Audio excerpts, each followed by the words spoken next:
Kami berkata firman-Mu adalah kekuatan kami, dan dalam malam ini kami dikuatkan, kami diteguhkan, kami terbakar dalam firman-Mu yang dahsyat Bapa.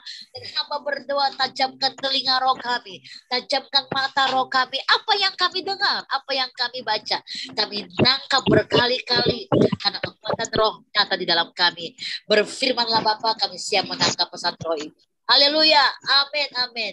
Saya akan sharekan satu kebenaran firman Tuhan buat kita malam ini, dan saya percaya bahwa rohnya bergerak terus di dalam diri kita ya. Bagaimana kita menerima kekuatan Allah ya, bahwa kita dipakai oleh Tuhan dengan dahsyat, dengan luar biasa.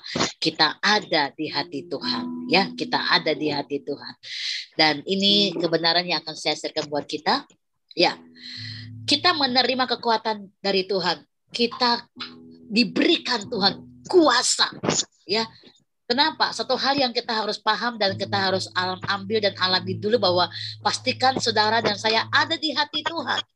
Karena waktu kita ada di hati Tuhan, kita menerima kuasa, impartasi rohnya di dalam diri kita. Dan hari-hari ini Tuhan sedang bawa kita untuk memang masuk, dorong. Ya, sebagai wanita penolong dalam roh, wanita yang kuat di dalam roh, saudara nggak boleh berdiam diri, tapi saudara tetap melangkah, maju dan maju.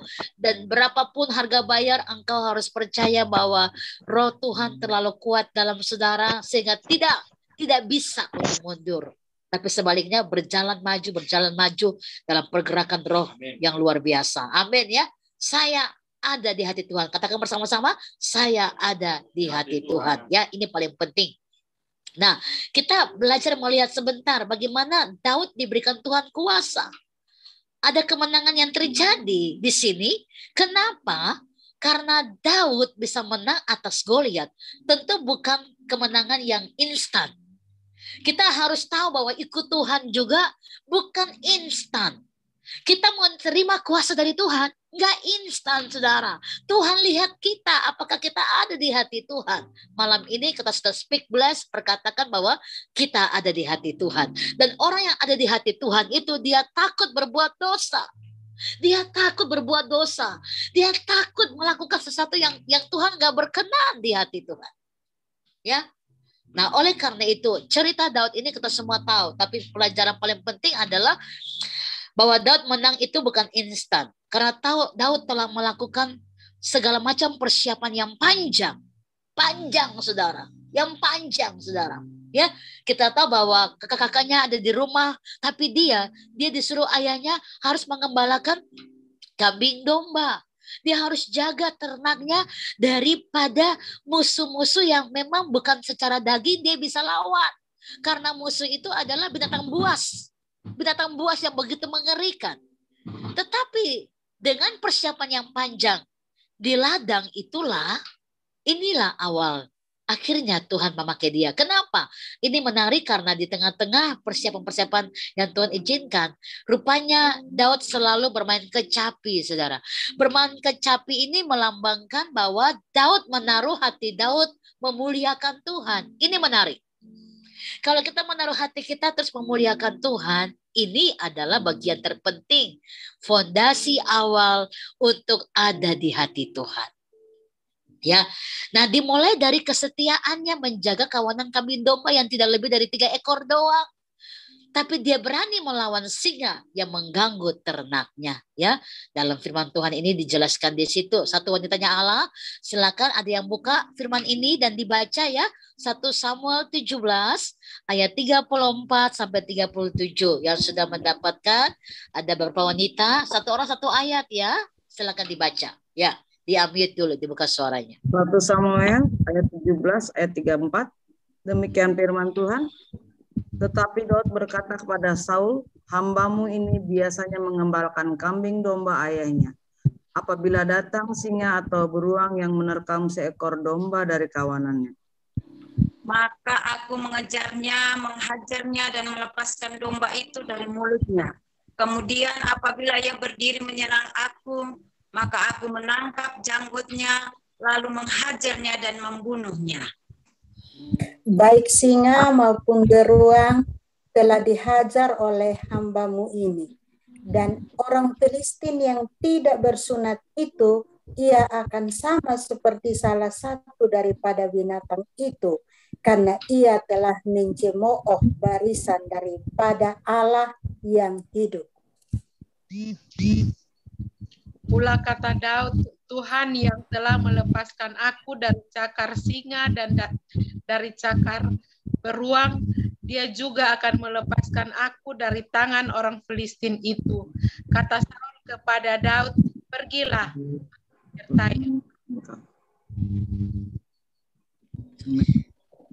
Iya, oke, haleluya. Terima kasih woman of God. Ya, ayat-ayat yang kita baca ini luar biasa menarik. Silakan ditutup lagi suaranya biar nggak feedback saat dengarkan firman Tuhan. Nah, ini lihat saudara ya, bahwa Daud punya persiapan yang panjang. Dan bukannya enak persiapannya saudara. Karena dia menjaga kawanan kambing domba terhadap singa-singa yang buas.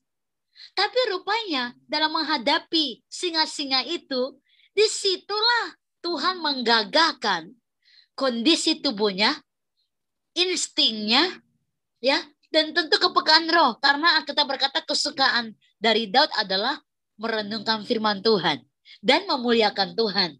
Di saat dia lagi menunggu kawanan dombanya, dia memuji Tuhan, menyembah Tuhan. Dan itu yang sebenarnya membuat Daud ada di hati Tuhan, saudara. Ya, nah kita lihat nih yang berikutnya.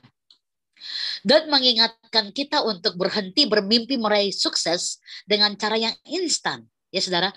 Karena ya sebelum meraihnya kita pasti melalui proses setiap perkara kecil. Lewati dulu tantangan, bahkan kadang disertai dengan jatuh bangun. Itu semua adalah anak tangga untuk sampai pada sebuah kesuksesan. Kalau kita mau sukses, kita mesti mengerti. Tetapi ini kita akan belajar. Makanya Tuhan berikan kita kuasa. Tuhan berikan kita kuasa karena udah melewati banyak proses. Ya, ayat 15, satu wanitanya Allah, silakan bacakan ini. 1 Samuel 17 ayat 15, silakan. Tetapi Daud selalu pulang daripada Saul untuk menggembalakan domba ayahnya di Bethlehem. Iya, jadi ini yang terjadi dengan seorang Daud. Dia selalu pulang dan menggembalakan. Kemanapun dia pergi, dia nggak pernah lupa tanggung jawabnya. Ini menarik. Bicara tanggung jawab berarti orang bisa dipercayai karena dia bisa bertanggung jawab. Kalau saudara mau dipercayai Tuhan, perkara kecil ini adalah bicara apa, saudara? Saudara sering doa puasa, saudara sering berdoa, orang nggak lihat. Perkara kecil itu adalah hal-hal yang nggak dilihat oleh mata manusia. Tapi saudara melakukannya karena saudara lagi mengambil hati Tuhan. Mengambil hati Tuhan. Perkara kecil itu kan kita paling suka mungkin buat perkara-perkara yang besar buat manusia lihat. Tapi tidak. Nggak seperti Daud. Dan mengambil hati Tuhan, baru mata dunia menyaksikan. Dia bisa mengalahkan Goliat, saudara. Ya, jadi perkara kecil. Saudara mungkin berdoa tengah malam, suami tidur, anak-anak tidur, Anda bangun tengah malam berdoa. Orang gak lihat apa yang Anda sedang lakukan. Tapi Anda berdoa perkara-perkara yang memang orang gak lihat. Dan disitulah saudara semakin dilihat oleh Tuhan, ada di hati Tuhan. Dan akhirnya Tuhan berikan saudara kuasa. Dengan kata lain, saudara dipercaya oleh Tuhan.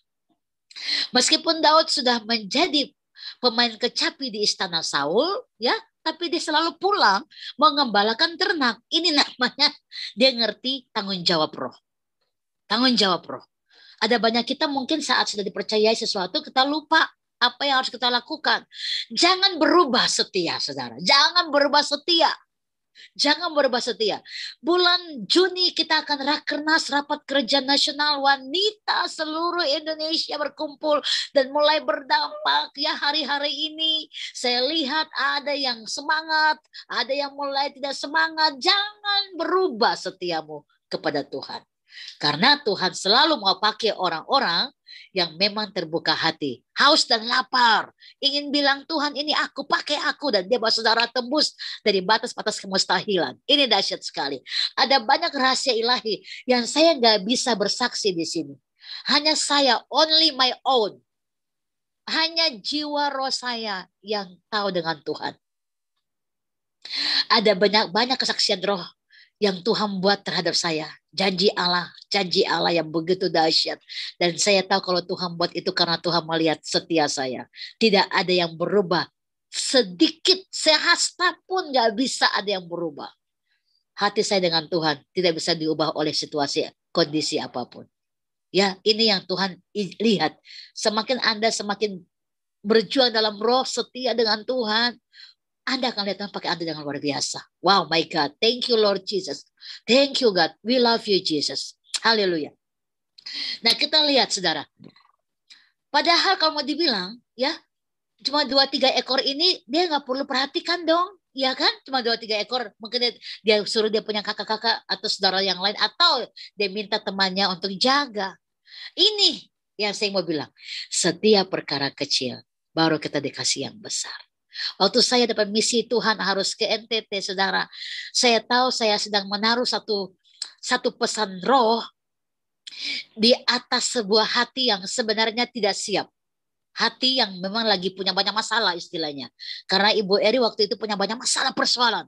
Tapi Tuhan bilang, dia punya hati tidak terkontaminasi dengan masalah. Dia punya hati terbuka kepadaku, kata Tuhan. Wow, secret ya. Ada doa-doa pribadi, secara pribadi yang saya harus speak dengan Yesus. Tanyakan berulang-ulang apakah benar, diuji di dalam waktu, dalam ruang. Ya. Dan Tuhan juga melihat kesiapan roh saya. Bukan di Bu Erinya, tapi di sayanya. Apakah this real your heart, ya, ke hatimu untuk Tuhan? Apakah benar-benar engkau mau berdiri untuk Tuhan? Apakah benar-benar engkau mau bayar harga untuk Tuhan, gitu ya? Karena pasti Tuhan akan membawa hati orang untuk terbuka. Nah ini.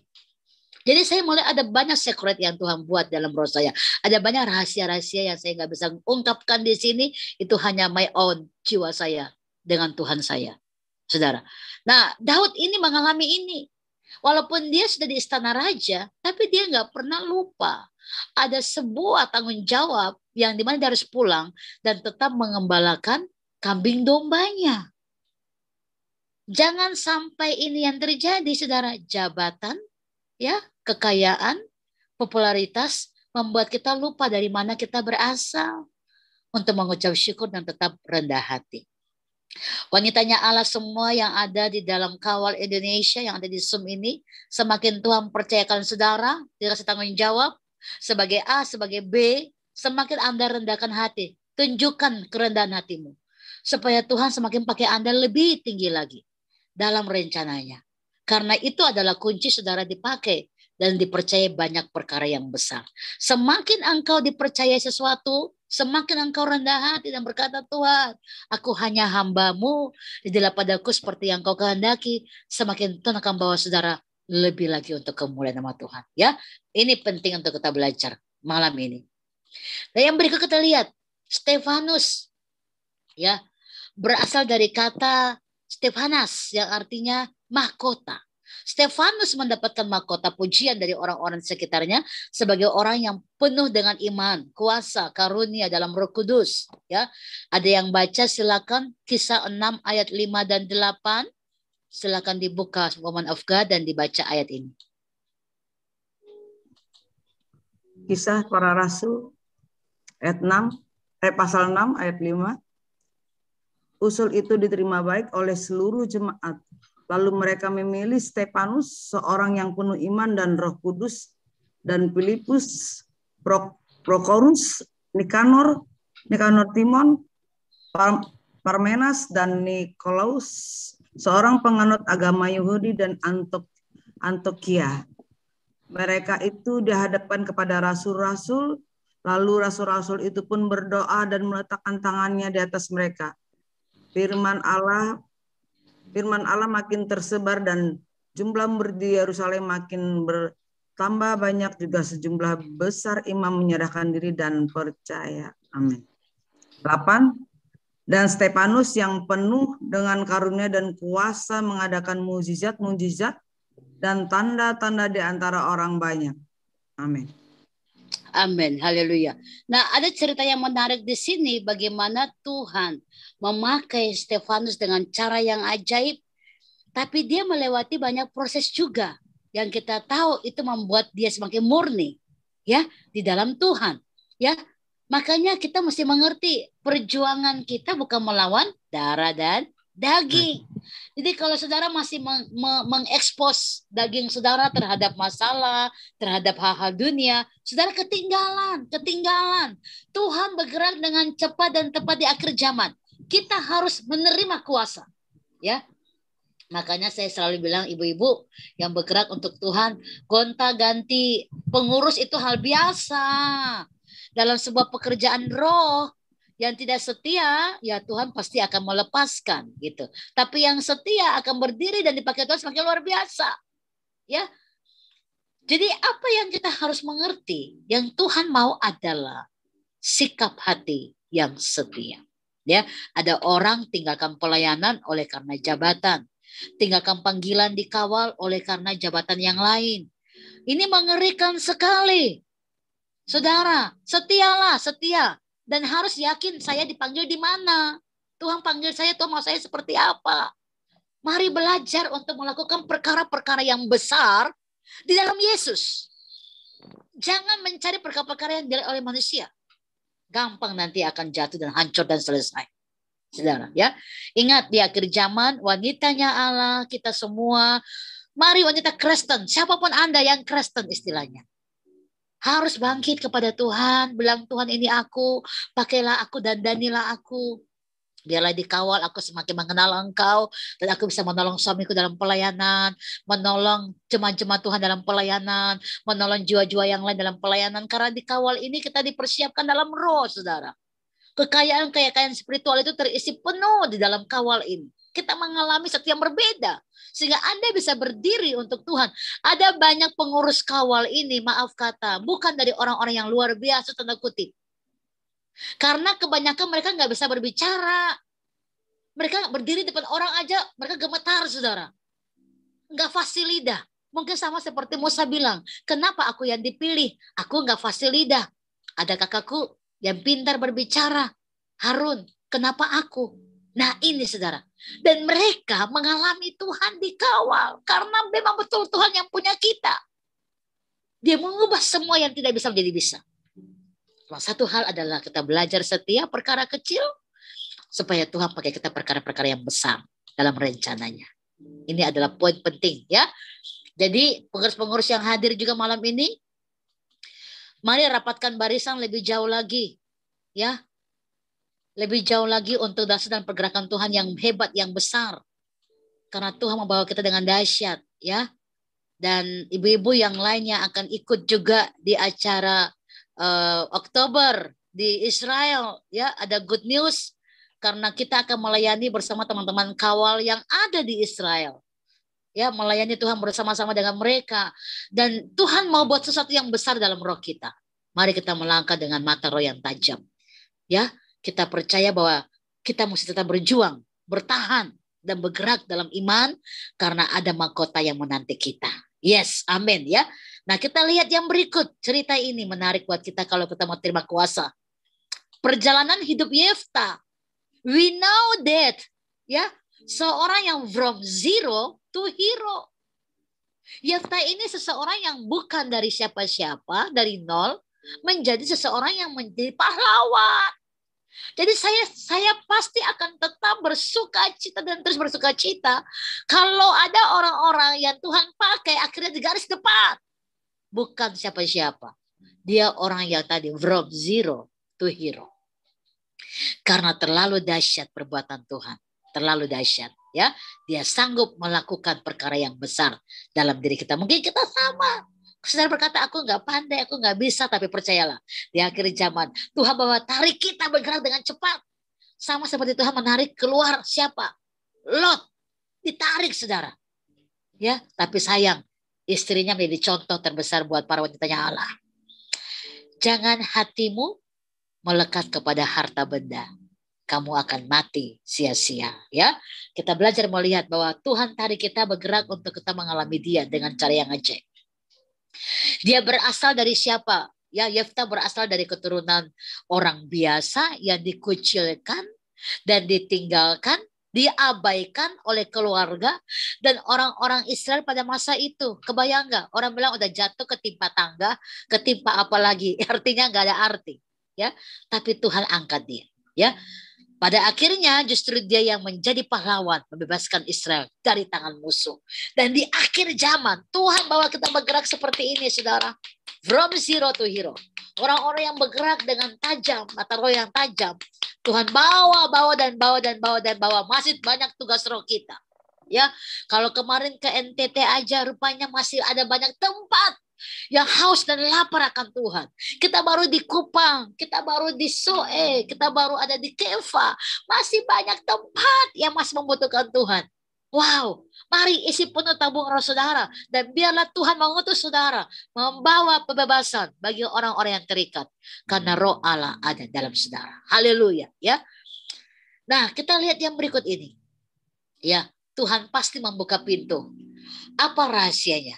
Ada pada arti nama Yefta, yakni yang artinya Tuhan membuka pintu. Ya, saya teringat lagu ini. Bila kau yang membuka pintu, tak ada satupun yang dapat menutupnya. Bila kau yang mengangkat aku, tiada yang dapat merendahkanku. Ini dahsyat, ya.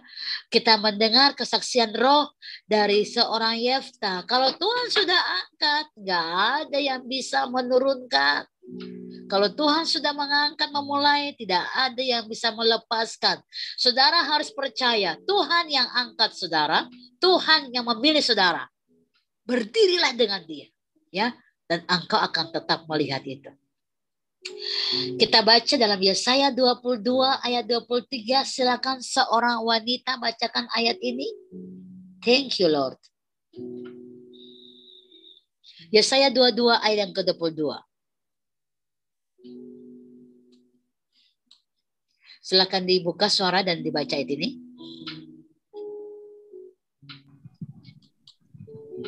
Yesaya 22 ayat 22.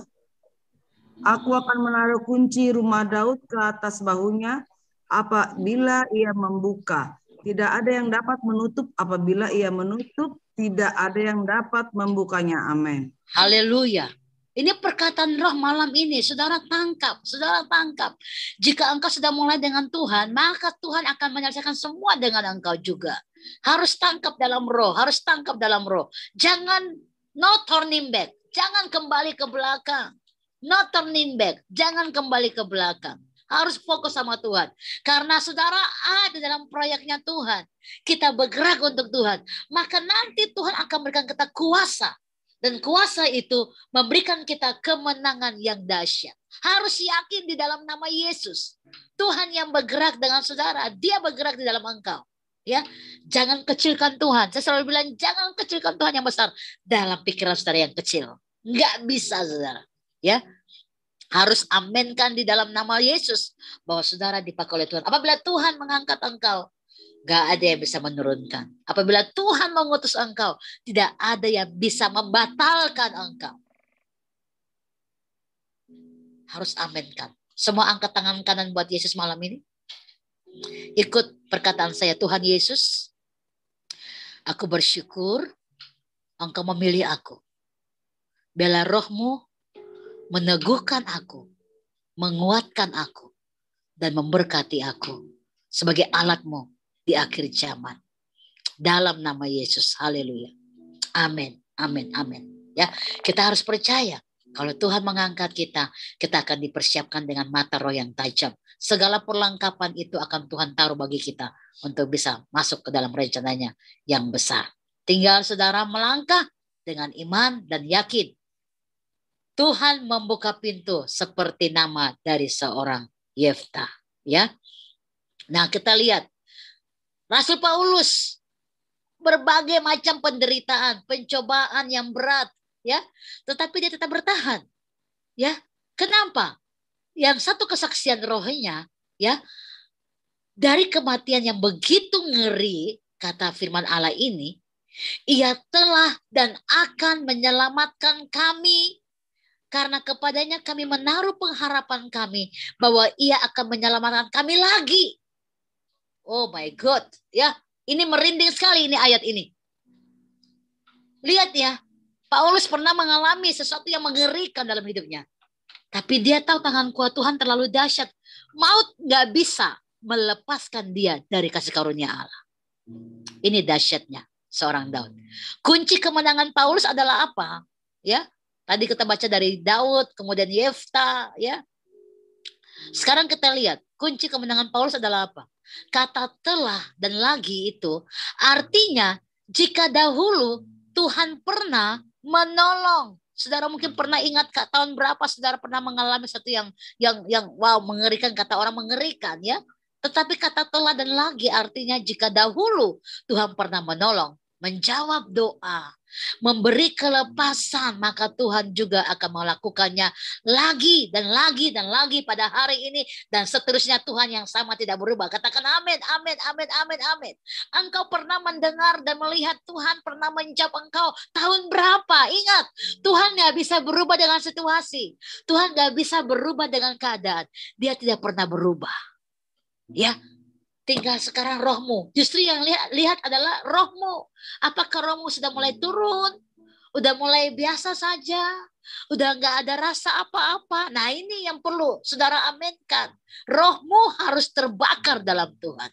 Kalau roh saudara terbakar, maka engkau akan merasakan dan melihat lagi dan lagi dan lagi dan lagi Tuhan yang dahsyat menolong kita. Tepuk tangan bagi Dia yang luar biasa. Haleluya, haleluya, haleluya. Karena perbuatannya ajaib. Jadi jangan takut. Kalau saudara pernah melewati masa-masa yang tanda kutip ini mengerikan menurut saudara. Tapi saya percaya, cintailah proses. Karena dengan cara itu engkau akan dibawa Tuhan. Pung, pung, pung. Maju dan maju. Sehingga pekerjaan rohnya terjadi di muka bumi ini. Ya, amin, haleluya. Tuhan memberkati kita semua. Jangan menyerah. Dan terimalah kuasa dari Tuhan. Karena malam ini Dia akan berikan kita rohnya untuk tinggal di dalam kita semua. Kita percaya kekuatan rohnya tak terkalahkan oleh apapun. Engkau Tuhan yang setia, ya.